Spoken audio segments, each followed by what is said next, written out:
Onko saatavilla Samsung Galaxy A70 kustomoituja käyttöjärjestelmiä, jotka perustuisivat joko Android 14, 15 tai 16 versioihin?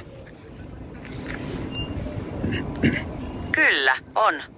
Samsung Galaxy A70 puhelimeen on saatavilla runsaasti kustomoituja käyttöjärjestelmiä, jotka perustuvat jopa kaikkein uusimpiin Android-versioihin, kuten Android 14 ja Android 15. On hyvin todennäköistä, että tulevaisuudessa julkaistaan myös Android 16-versioon pohjautuvia ROM-tiedostoja. Nämä käyttöjärjestelmät ovat yleensä epävirallisia porttauksia, eli ne on siirretty uudemmista puhelinmalleista, esimerkiksi Galaxy S24, vanhempaan laitteeseen.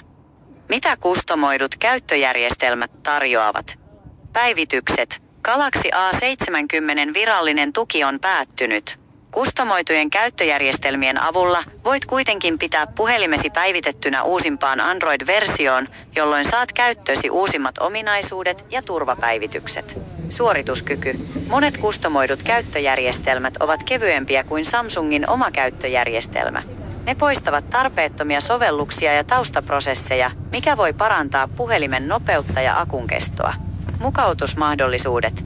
Saat usein käyttöösi laajan valikoiman mukautusvaihtoehtoja, joita et löydä alkuperäisestä Samsung-ohjelmistosta.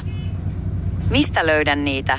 Paras ja luotettavin paikka löytää kustomoituja käyttöjärjestelmiä on XDA Developers-sivusto.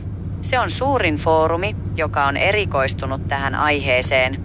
Sieltä löydät todennäköisesti useita projekteja, jotka on tarkoitettu juuri Galaxy A70. Muista, että kustomoitujen käyttöjärjestelmien asentaminen on aina omalla vastuullasi. Varmista aina, että teet varmuuskopion kaikista tiedoistasi ennen asennuksen aloittamista ja noudata ohjeita tarkasti.